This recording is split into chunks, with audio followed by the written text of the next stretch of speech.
Tumungo naman tayo sa Legal, Medical, Dental, Optical, Jail Visitation and Decongestion Program ng Public Attorney's Office na idinao sa Correctional Institution for Women o CIW. Sa Mandaluyong City nitong buwan ng Mayo, narito ang report.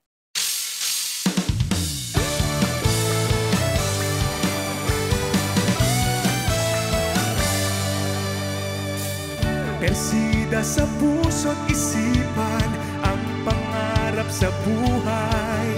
Maging abogado ng bayan, hustisya'y kanyang ilalaan.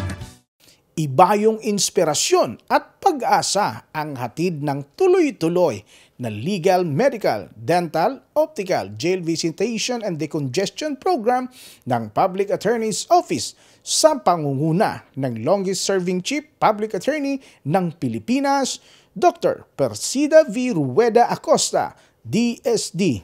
Wala ring patid ang pagtupad nila ng kanilang pangako na dadalawin ang Correctional Institution for Women o CIW buwan-buwan. Kaya sa buwan ng Mayo ay muli silang inabangan ng ating female PDLs sa nasabing correctional institution.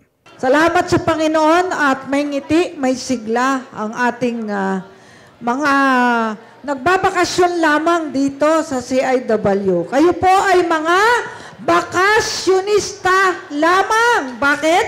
Sapagkat uuwi rin po kayo.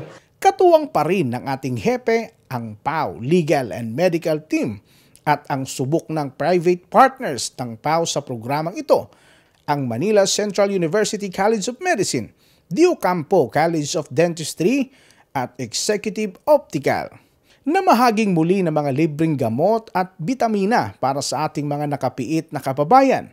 Layunin nito na mas mapangalagaan pa ang kalusugan ng ating mga PDLs, kaya naman labis ang pasasalamat ng mga pamunuan ng CIW. Nagpapasalamat din kami sa tagapaw natin na walang sawang laging nandito at bigyan kayo ng magandang kasiyahan sa buhay. Hindi lang sa programa ng Reformation, pati ho sa medikal na pag-asa ng mga PDL natin, ma'am. Nagpapasalamat kami. Nandiyan po kayo, hindi kayo nagsasawa. Sana po pagpalain tayo ng ating Panginoong Diyos ngayon at magpakailanman. Salamat po ulit sa inyong suporta. Puspusan din ang pag-aasikaso ng PAO lawyers sa mga kaso ng ating mga inmates upang wag nang tumagal pa sa kulungan ang ating mga kababayan, lalo na kung karapat-dapat na silang lumaya o tapos na ang kanilang sentensya.